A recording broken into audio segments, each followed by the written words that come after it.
without objection. Thank you, Mr. President.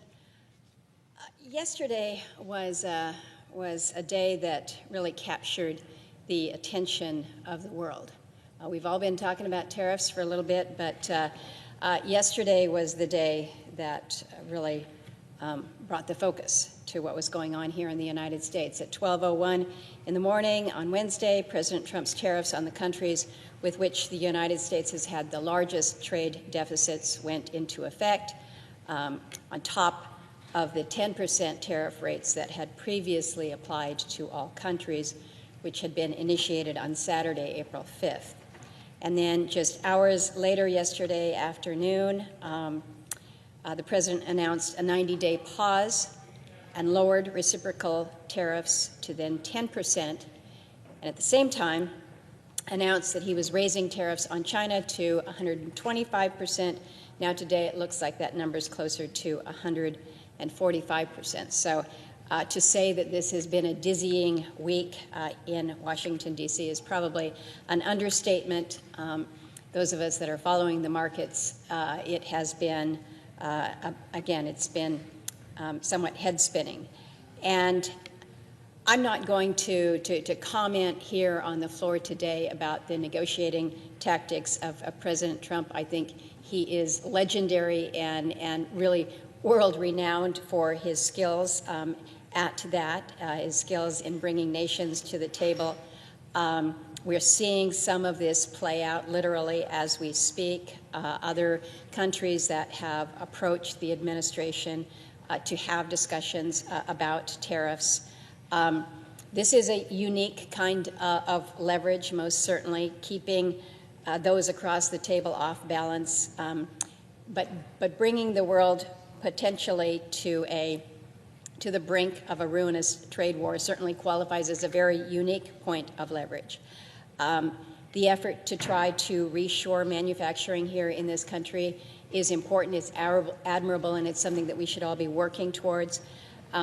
But I think there has been general agreement that the message from the administration has been decidedly mixed, which leads to further confusion among our trading partner and our allies. If nobody understands where the finish line is, it's hard to reach it.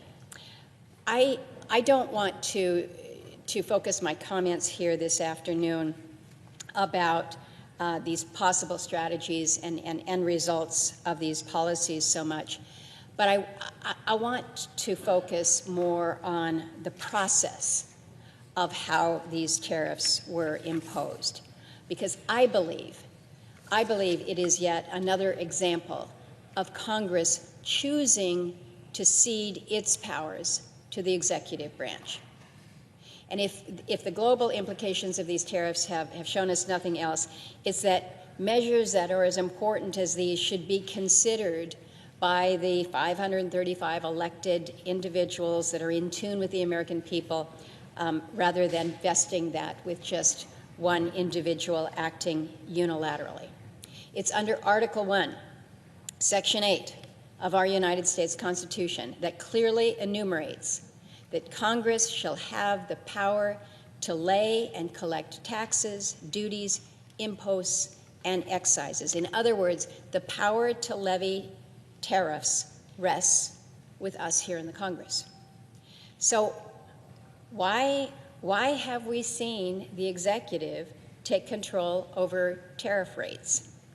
And the answer lies in almost a centuries-long series of bills that we have seen here that Congress has voluntarily enacted and laid down its authority for the executive to pick up.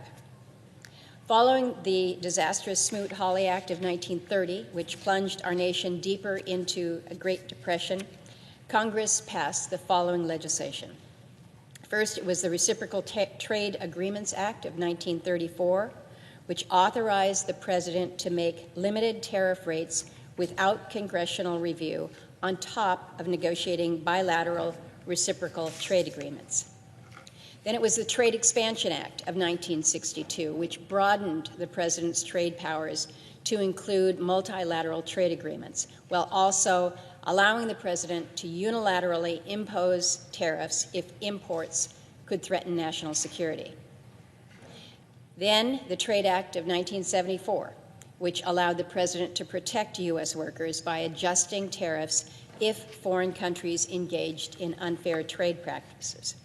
And then just a few years later, it was the International Emergency Economic Powers Act of 1977, which gives the president authorities to address declared emergencies if, quote, unusual and extraordinary, close quote, threats exist to national security, foreign policy, or to the economy. So those powers include, you probably guessed it, the authority to regulate or prohibit imports. So in his April 2nd executive order, President Trump declared a national emergency because of a lack of reciprocity in our bilateral trade relationships and our trading partners' economic policies that suppress domestic wages. He is authorized to do so under the National Emergencies Act of 1976. So I want to be clear about all of this. I know some people might not like it, but all of what he has done is clearly above board. The president is clearly within his powers to impose tariffs on our allies, like Mexico and Canada and the EU, just as much as he is with our adversaries like China and Russia and Iran. And President Trump and President Biden before him took this route because Congress has largely relegated tariff authority to the president through the laws that effectively cede to the executive. And my friends, it's just one more example of Congress abdicating instead of legislating. In my time here, I've seen a troubling pattern in both bodies where the party that controls the White House seems all too comfortable relinquishing authority to the president and then rubber stamping whatever policies the executive wants enshrined into law. Both Democrats and Republicans in Congress have deferred to the executive to call the shots, in my view, for far too long. Now, we use the phrase around here a lot, co-equal branches of government. I use it all the time. But the reality is, Congress was created in Article 1. Article 1 of the Constitution. We're given far more authority than the executive. All you need to do is look in your handy-dandy little pocket Constitution. Ours is a lot longer. But look at the authorities that we have. Congress may impeach and remove a president and members of the judiciary. Congress can override a presidential veto of legislation. Congress appropriates the money that funds the operation of all branches of government. And it is Congress that, again, needs to lay and collect taxes, duties, imposts, and excises. So we also say a lot around here that business loves certainty. I would suggest that the country's entire tariff regime being subject to the whims of one individual lends anything but certainty. And that's why I have signed on to Senators Grassley and Senator Cantwell's legislation. They call it the Trade Review Act of 2025. And it would reclaim this branch's authority and duty to help manage tariffs as outlined in the U.S. Constitution.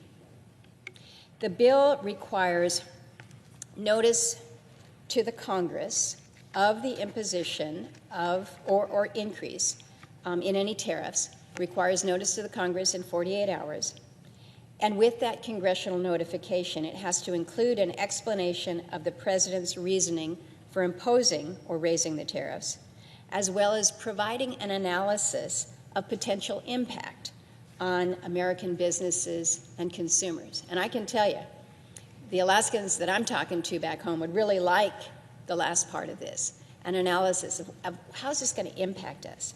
And then another provision within the Grassley-Cantwell Act is within 60 days, Congress would pass a joint resolution of approval on the new tariff.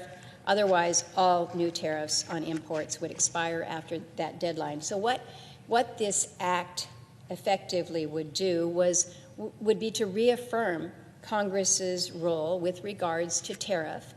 It allows for a greater engagement, if you will, between the executive and the congressional branch, allows for the debate, allows for that engagement, allows for that understanding.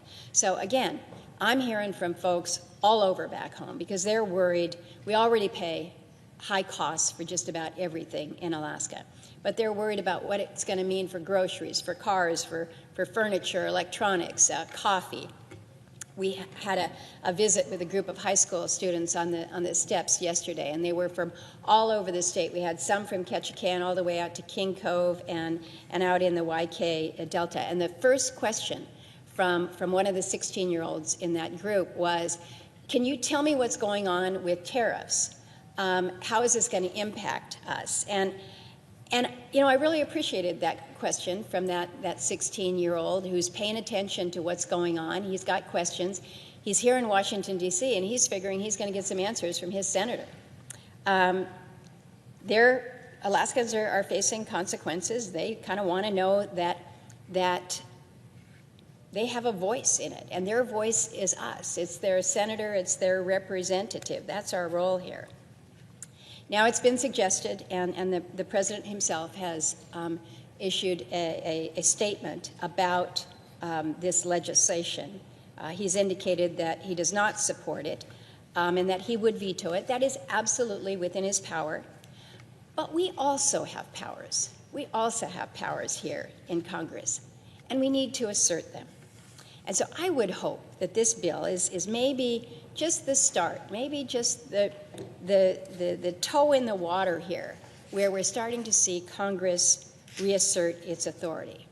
Because if we don't stand up for the institution, if we don't stand up for the legislative branch of our government by debating this issue and others, but holding votes, debating, let's debate this, let's have a vote on the Trade Review Act. Because if we just sit back, if we don't assert our authority, we've only got ourselves to blame when we don't like the direction that may be taken. The executive has slowly arrogated more and more power since the end of World War II, and it's dramatically accelerated post 9/11. But we here in Congress have stood by, and we've accepted it. We've said it's okay.